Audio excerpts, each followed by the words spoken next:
اصحاب کہف کون تھے، ان کی تعداد کتنی تھی، وہ کتنا عرصہ غار میں سوتے رہے اور ان کے نام کیا کیا تھے؟ حضرت عیسیٰ علیہ السلام کے آسمان پر اٹھا لے جانے کے بعد عیسائیوں کا حال بے حد خراب اور نہایت ابتر ہو گیا۔ لوگ بت پرستی کرنے لگے اور دوسروں کو بھی بت پرستی پر مجبور کرنے لگے۔ خصوصاً ان کا ایک بادشاہ دقیانوس تو اس قدر ظالم تھا کہ جو شخص بت پرستی سے انکار کرتا تھا یہ اس کو قتل کر دیتا۔ اصحاب کہف شہر افسوس کے شرفا تھے جو بادشاہ کے معزز درباری بھی تھے، مگر یہ لوگ صاحب ایمان اور بت پرستی سے انتہائی بیزار تھے۔ دقیانوس کے ظلم و جبر سے پریشان ہو کر یہ لوگ اپنا ایمان بچانے کے لیے اس کے دربار سے بھاگ نکلے اور قریب کے پہاڑ میں ایک غار کے اندر پناہ گزیر ہوئے اور سو گئے، تو 300 برس سے زیادہ عرصے تک اسی حال میں سوتے رہ گئے۔ دقیانوس نے جب ان لوگوں کو تلاش کرایا اور اس کو معلوم ہوا کہ یہ لوگ غار کے اندر ہیں تو وہ بے حد ناراض ہوا اور فرط غیظ و غضب میں یہ حکم دے دیا کہ غار کو ایک سنگین دیوار اٹھا کر بند کرا دیا جائے تاکہ یہ لوگ اسی غار میں رہ کر مر جائیں اور وہی غار ان لوگوں کی قبر بن جائے۔ مگر دقیانوس نے جس شخص کے سپرد یہ کام کیا تھا وہ بہت ہی نیک دل اور صاحب ایمان آدمی تھا۔ اس نے اصحاب کہف کے نام، ان کی تعداد اور ان کا پورا واقعہ ایک تختی پر گندوا کر تانبے کے صندوق کے اندر رکھ کر دیوار کی بنیاد میں رکھ دیا اور اسی طرح کی ایک تختی شاہی خزانہ میں بھی محفوظ کرا دی۔ کچھ دنوں بعد دقیانوس بادشاہ مر گیا اور سلطنتیں بدلتی رہیں، یہاں تک کہ ایک نیک دل اور انصاف پرست بادشاہ جس کا نام بیدروس تھا تخت نشین ہوا، جس نے 68 سال تک بہت شان و شوکت کے ساتھ حکومت کی۔ اس کے دور میں مذہبی فرقہ بندی شروع ہو گئی اور بعض لوگ مرنے کے بعد اٹھنے اور قیامت کا انکار کرنے لگے۔ قوم کا یہ حال دیکھ کر بادشاہ رنج و غم میں ڈوب گیا اور وہ تنہائی میں ایک مکان کے اندر بند ہو کر خداوند کریم کے دربار میں نہایت بے قراری کے ساتھ گریہ زاری کر کے دعائیں مانگنے لگا کہ اے اللہ، کوئی ایسی نشانی ظاہر فرما دے تاکہ لوگوں کو مرنے کے بعد زندہ ہو کر اٹھنے اور قیامت کا یقین ہو جائے۔ بادشاہ کی یہ دعا مقبول ہو گئی اور اچانک بکریوں کے ایک چرواہے نے اپنی بکریوں کو ٹہرانے کے لیے ایک غار کو منتخب کیا اور دیوار کو گرا دیا۔ دیوار گرتے ہی لوگوں پر ایسی ہیبت و دہشت سوار ہو گئی کہ دیوار گرانے والے لرزہ بران دام ہو کر وہاں سے بھاگ گئے اور اصحاب کہف حکم الہی سے نیند سے بیدار ہو کر اٹھ بیٹھے اور ایک دوسرے سے سلام و کلام میں مشغول ہو گئے اور نماز بھی ادا کر لی۔ جب ان لوگوں کو بھوک لگی تو ان لوگوں نے اپنے ایک ساتھی یملیخا سے کہا کہ تم بازار جا کر کچھ کھانا لاؤ اور نہایت خاموشی سے یہ بھی معلوم کرو کہ دقیانوس ہم لوگوں کے بارے میں کیا ارادہ رکھتا ہے۔ یملیخا غار سے نکل کر بازار گئے اور یہ دیکھ کر حیران رہ گئے کہ شہر میں ہر طرف اسلام کا چرچا ہے اور لوگ اعلانیہ حضرت عیسیٰ علیہ السلام کا کلمہ پڑھ رہے ہیں۔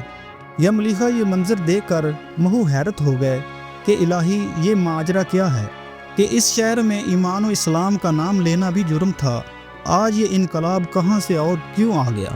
پھر یہ ایک نان بائی کی دکان پر کھانا لینے گئے اور دقیانوسی زمانے کا روپیہ دکاندار کو دیا جس کا چلن بند ہو چکا تھا، بلکہ کوئی اس سکے کا دیکھنے والا بھی باقی نہیں رہ گیا تھا۔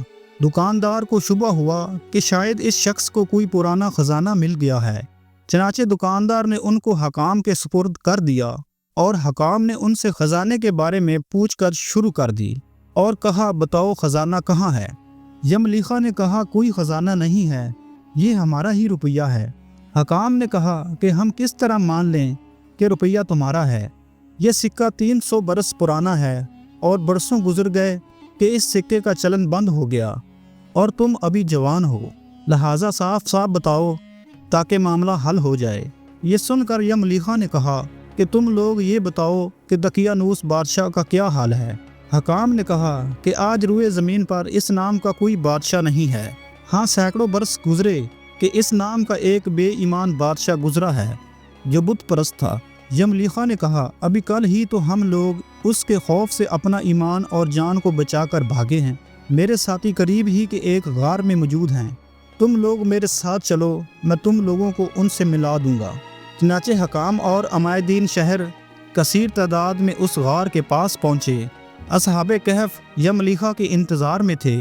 جب ان کی واپسی میں دیر ہوئی تو ان لوگوں نے یہ خیال کر لیا کہ شاید یملیخا گرفتار ہو گئے، اور جب غار کے منہ پر بہت سے آدمیوں کا شور سنا تو سمجھ بیٹھے کہ غالباً دقیانوس کی فوج ہماری گرفتاری کے لیے آ پہنچی ہے۔ تو یہ لوگ نہایت اخلاص کے ساتھ ذکر الہی اور توبہ استغفار میں مشغول ہو گئے۔ حکام نے غار پر پہنچ کر تانبے کا صندوق برآمد کیا اور اس کے اندر سے تختی نکال کر پڑھا تو اس تختی پر اصحاب کہف کا نام لکھا تھا، اور یہ بھی تحریر تھا کہ یہ مومنوں کی جماعت ہے۔ اپنے دین کی حفاظت کے لیے دقیانوس بادشاہ کے خوف سے اس غار میں پناہ گزیر ہوئی ہے۔ تو دقیانوس نے خبر پا کر ایک دیوار سے ان لوگوں کو غار میں بند کرا دیا ہے۔ ہم یہ حال اس لیے لکھتے ہیں کہ جب کبھی بھی یہ غار کھلے تو لوگ اصحاب کہف کے حال پر مطلع ہو جائیں۔ حکام تختی کی عبادت پڑھ کر حیران رہ گئے، اور ان لوگوں نے اپنے بادشاہ بیدروس کو اس واقعے کی اطلاع دی۔ فوراً ہی بیدروس بادشاہ اپنے امراء اور امیدین شہر کو ساتھ لے کر غار کے پاس پہنچا۔ تو اصحاب کہف نے غار سے نکل کر بادشاہ سے معانقہ کیا اور اپنی سرگزشت بیان کی۔ بیدروس بادشاہ سجدے میں گر کر خداوند قدوس کا شکر ادا کرنے لگا کہ میری دعا قبول ہو گئی، اور اللہ تعالیٰ نے ایسی نشانی ظاہر کر دی جس سے موت کے بعد زندہ ہو کر اٹھنے کا ہر شخص کو یقین ہو گیا۔ اصحاب کہف بادشاہ کو دعائیں دینے لگے، اللہ تعالیٰ تیری بادشاہی کی حفاظت فرمائے، اب ہم تمہیں اللہ کے سپرد کرتے ہیں۔ پھر اصحاب کہف نے السلام علیکم کہا اور غار کے اندر چلے گئے اور سو گئے، اور اسی حالت میں اللہ تعالیٰ نے ان لوگوں کو وفات دے دی۔ بادشاہ بیدروس نے سال کی لکڑی کا صندوق بنوا کر اصحاب کہف کی مقدس لاشوں کو اس میں رکھوا دیا، اور اللہ تعالیٰ نے اصحاب کہف ایسا رعب لوگوں کے دلوں میں پیدا کر دیا کہ کسی کی یہ مجال نہیں کہ غار کے منہ تک جا سکے، اور اس طرح اصحاب کہف کی لاشوں کی حفاظت کا اللہ تعالیٰ نے سامان کر دیا۔ پھر بیدروس بادشاہ نے غار کے منہ پر ایک مسجد بنوا دی اور سالانہ ایک دن مقرر کر دیا کہ تمام شہر والے اس دن عید کی طرح زیارت کے لیے آیا کریں۔ یہ واقعہ تفسیر خازن کے حوالے سے پیش کیا گیا ہے۔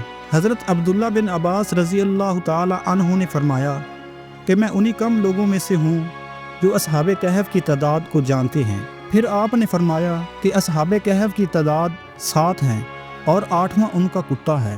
اصحابہ کہف کے نام، ان کے ناموں میں بھی بہت اختلاف ہے۔ حضرت علی رضی اللہ تعالی عنہ سے روایت ہے کہ ان کے نام یہ ہیں: یملیخا، مکشلینا، مشلینا، مرنوش، دبرنوش، شازنوش، اور 7واں چرواہا تھا جو ان لوگوں کے ساتھ ہو گیا تھا۔ حضرت علی رضی اللہ تعالی عنہ نے ان کا ذکر نہیں فرمایا۔ اور ان لوگوں کے کتے کا نام قطمیر تھا، اور ان لوگوں کے شہر کا نام افسوس تھا، اور ظالم بادشاہ کا نام دقیانوس تھا۔ اصحاب کہف کی کہانی ہمیں سکھاتی ہے کہ جو لوگ اللہ پر سچا ایمان رکھتے ہیں وہ کبھی اکیلے نہیں ہوتے، اور اللہ کی مدد ہر آزمائش میں ان کے ساتھ ہوتی ہے، چاہے وہ دنیا کی سب سے بڑی طاقتوں کے خلاف کیوں نہ کھڑے ہوں۔ یہ کہانی ہمیں یقین دلاتی ہے کہ اللہ کی قدرت سے کوئی چیز ناممکن نہیں، اور سچائی کے مسافر ہمیشہ کامیاب ہوتے ہیں۔ دوستو، اگر آپ کو یہ کہانی پسند آئی ہو تو ہمارے چینل روشنی کے مسافر کو سبسکرائب کریں، ویڈیو کو لائک کریں، اور اپنی قیمتی رائے کمنٹ میں ضرور دیں، کیونکہ روشنی کے مسافر ہمیشہ آپ کے ساتھ ہیں۔ نئی حیرت انگیز کہانیوں کے لیے جڑے رہیں اور ایمان افروز داستانوں کا سفر جاری رکھیں۔ اللہ حافظ۔